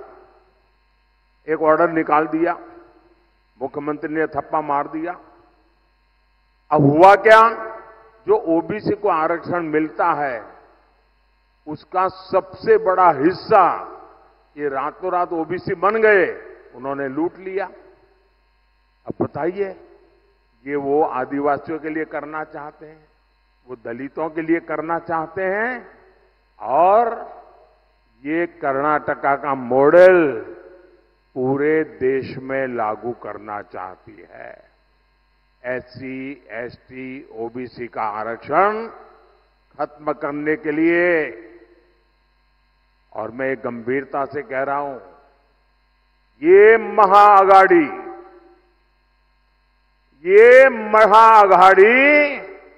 आरक्षण का महापक्षण का महाअभियान चला रही है। वहीं एससी, एसटी, ओबीसी का आरक्षण बचाने के लिए मोदी आरक्षण का महायज्ञ कर रहा है। मैं पिछले 17 दिन से लगातार कांग्रेस पार्टी को चुनौती दे रहा हूं। मैं कांग्रेस से पूछा कि वो लिख कर दें कि वो एससी, एसटी, ओबीसी का आरक्षण उसके टुकड़े करके एक टुकड़ा मुसलमान को नहीं बांटेंगी। मेरा सवाल सही है कि गलत है भाई? सही है कि गलत है? अब वो ये मुसलमानों को देना चाहते हैं और कांग्रेस जवाब भी नहीं देती है।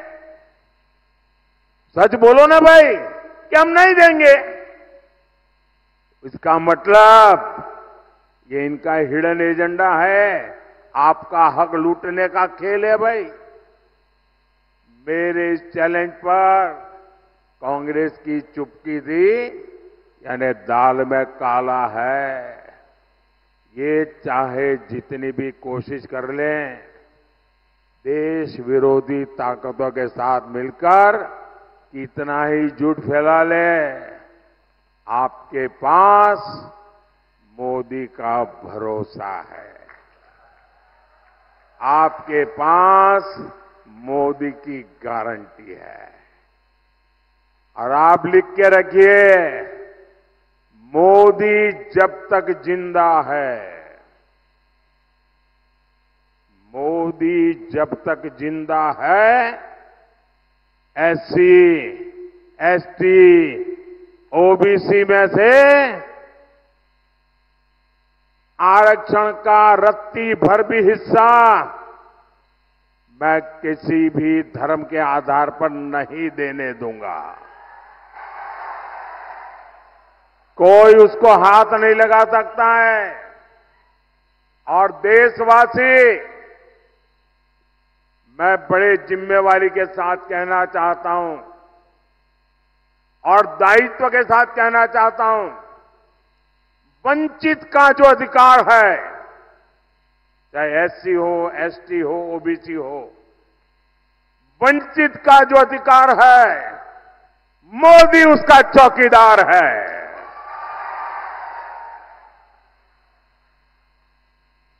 मोदी की चौकीदार में जब मोदी जैसा चौकीदार हो, किसने अपनी मां का दूध पिया है जो आपका हक छीन सकता है?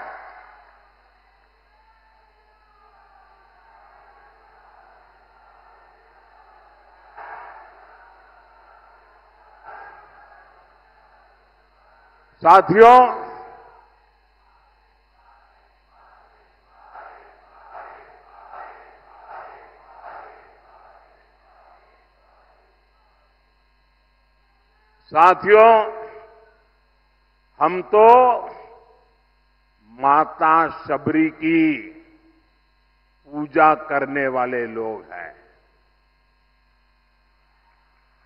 लेकिन कांग्रेस ने कभी आदिवासी समाज को सम्मान नहीं दिया और नहीं मिलने दिया। आदिवासी क्रांतिकारियों ने आजादी की लड़ाई में इतने बलिदान दिए, लेकिन कांग्रेस ये बलिदान की बात मानने को तैयार नहीं है।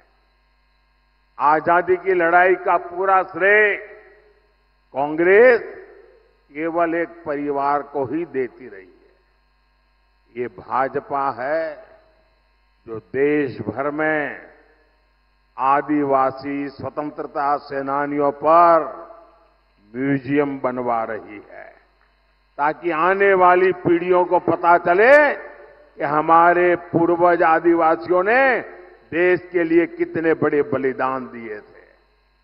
साथियों, आप सभी जानते हैं, भाजपा ने, एनडीए ने आदिवासी बेटी को राष्ट्रपति बनाया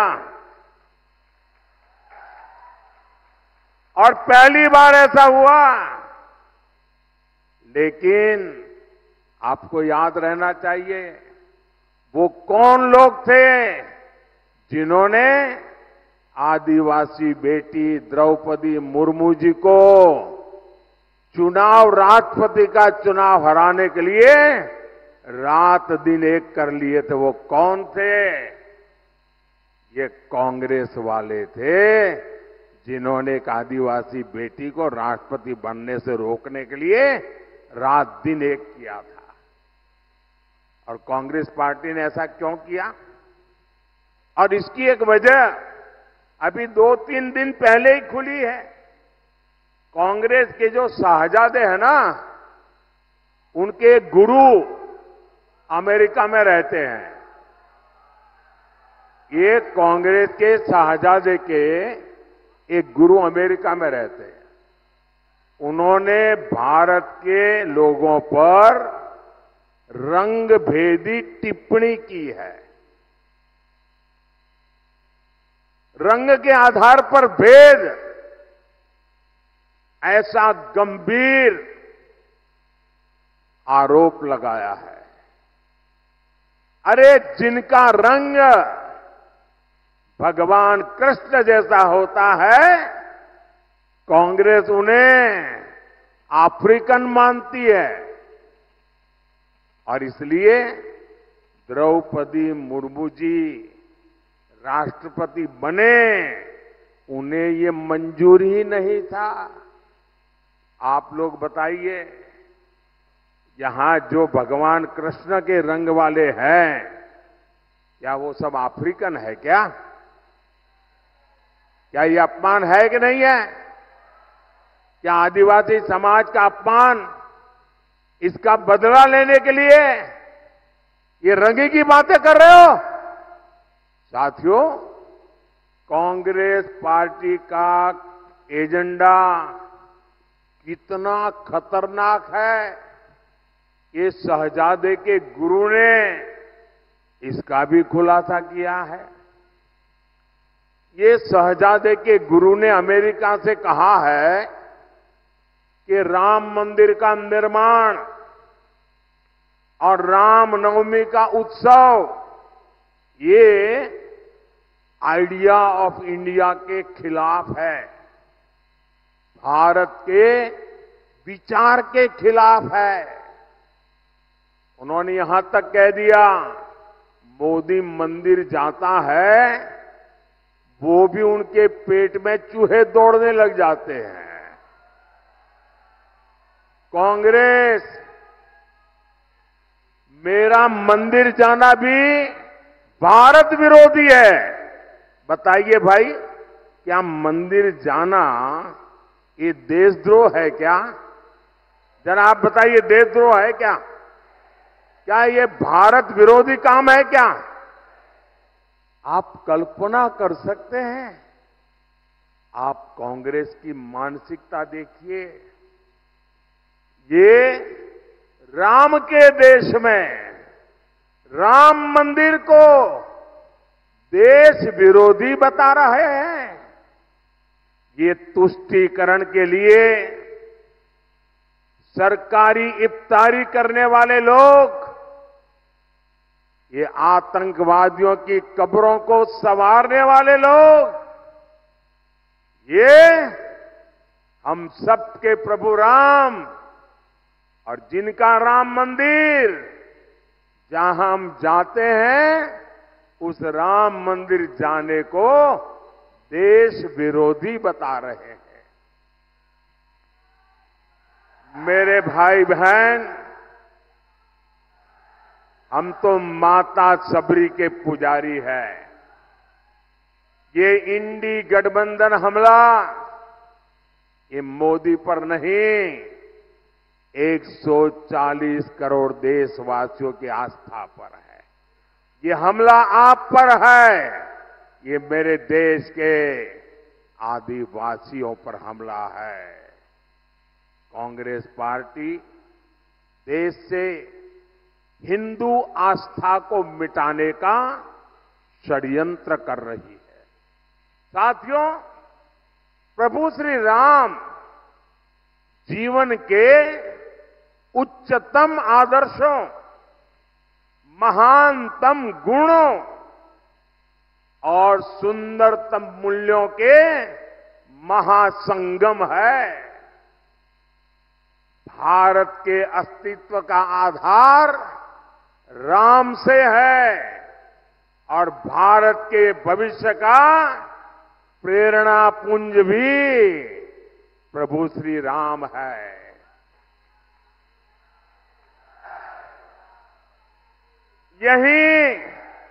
यही महाराष्ट्र की धरती पर ये संत आवाज उठी थी, विश्वाचा विश्राम रे, स्वामी माजा राम रे। अर्थात मेरे राम तो पूरे विश्व के विश्राम है, आश्रय है। ऐसे प्रभु राम को कांग्रेस पार्टी वाले आइडिया ऑफ इंडिया के खिलाफ मानती है।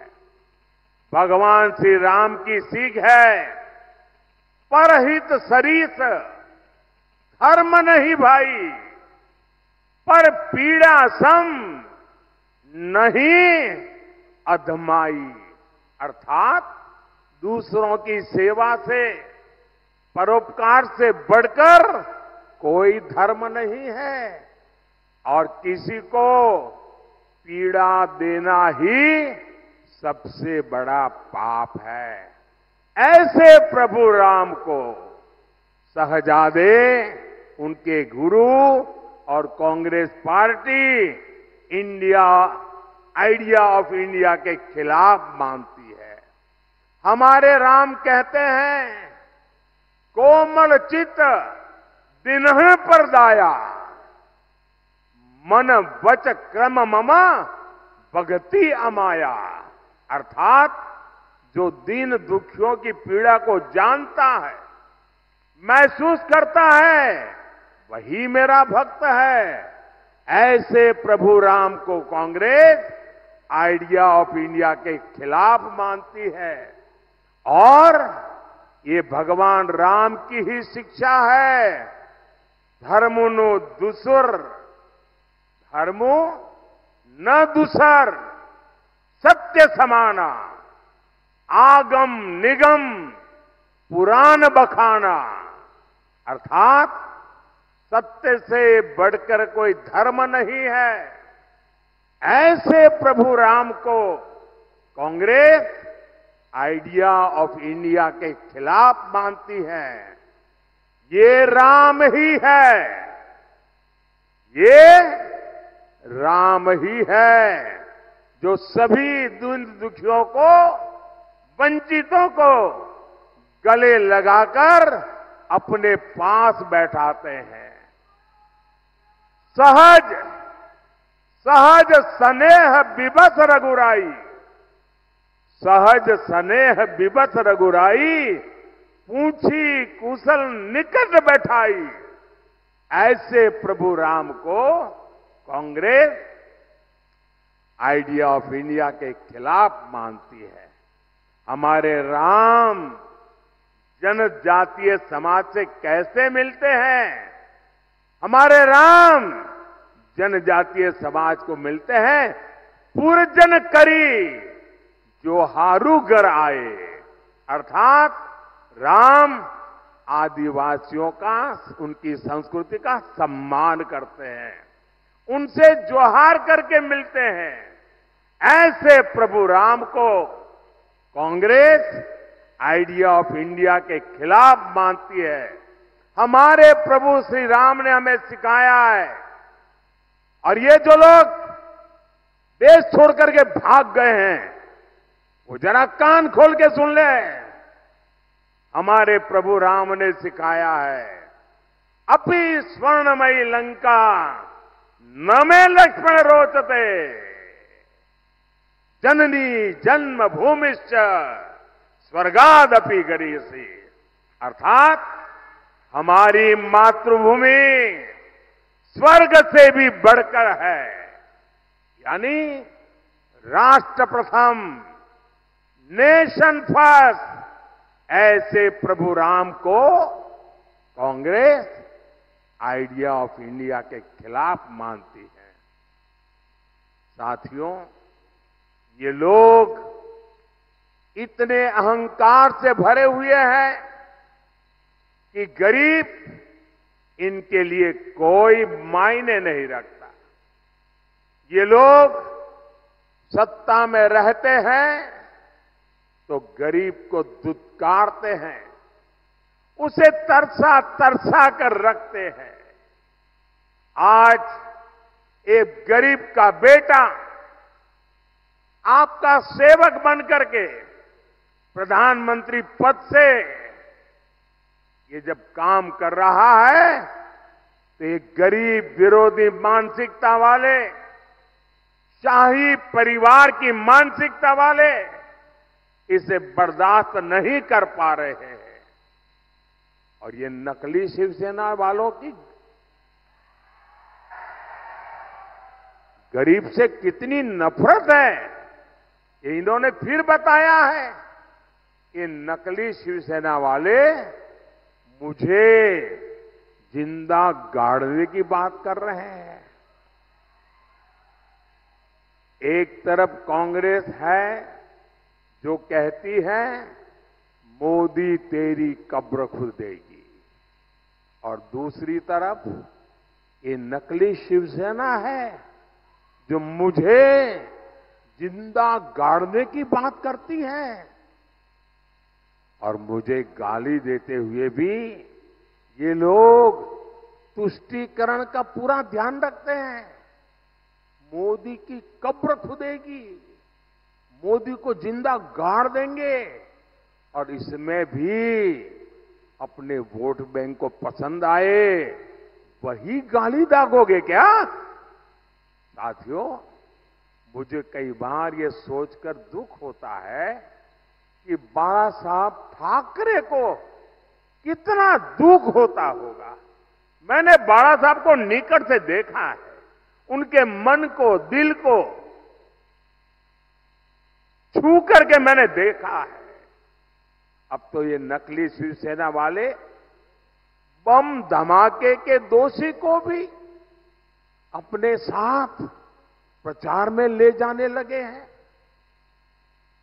इसका मतलब हुआ कि बिहार में चारा चोरी में जेल भुगत रहे व्यक्ति को कंधे पे बिठा के घूम रहे हैं। महाराष्ट्र में बम धमाकों के दोषी को कंधे पर बिठा के घूम रहे हैं। ऐसे पापियों को लेकर के जिनको चलना पड़ रहा है, इन लोगों के विषय में 50 बार सोचना पड़ेगा। इसलिए कोई बड़ी बात नहीं कि मुझे उनको जमीन में गाड़ने के सपने दिख रहे हैं। ये लोग जनता का साथ, जनता का विश्वास तो गवा चुके हैं। इनकी अपनी सियासी जमीन खिसक चुकी है। लेकिन ये भूल रहे हैं कि भारत की 140 करोड़ जनता, मेरे माताएं बहनें इतनी बड़ी तादाद में जो आई है ना, ये मेरी माताएं बहनें, यही मोदी की रक्षक है। ये मातृशक्ति मेरा रक्षा कवच है। मुझ पर मातृशक्ति का इतना आशीर्वाद है, ये लोग चाहकर भी मोदी को जीते जी भी और मरने के बाद भी जमीन में नहीं गाड़ पाएंगे।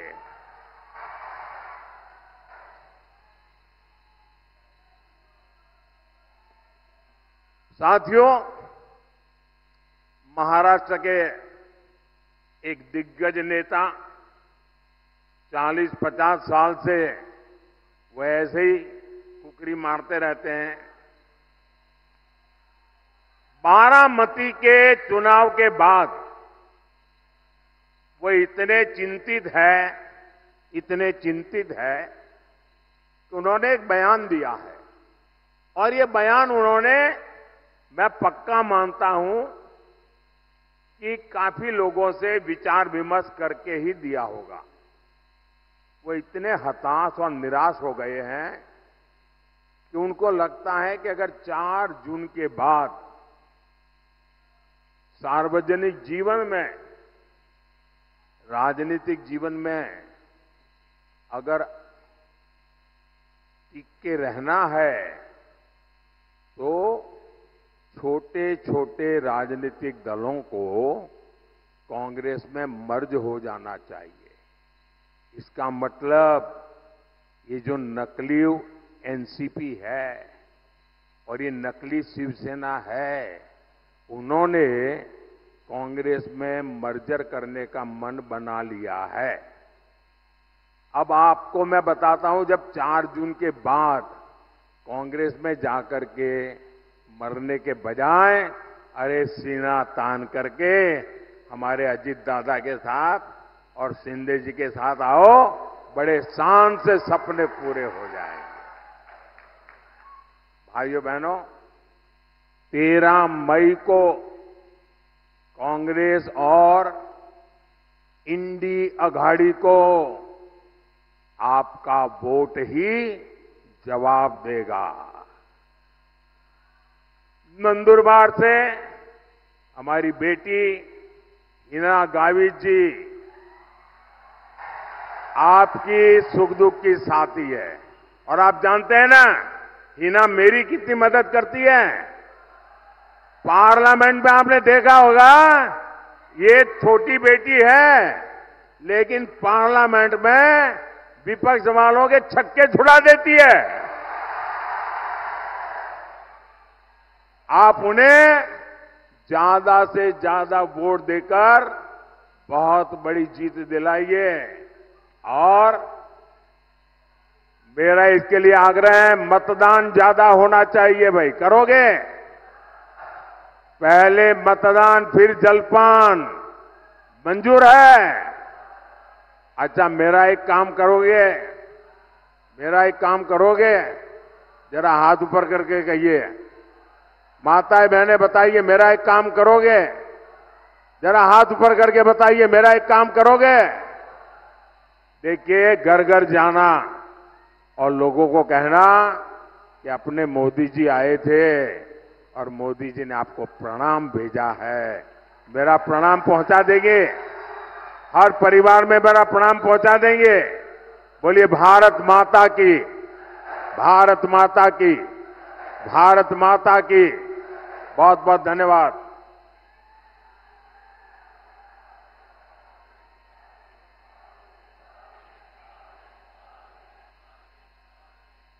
भारत माता की, भारत माता की, भारत माता की। अब की बार, अब की बार, अब की बार हर हर मोदी, हर हर मोदी।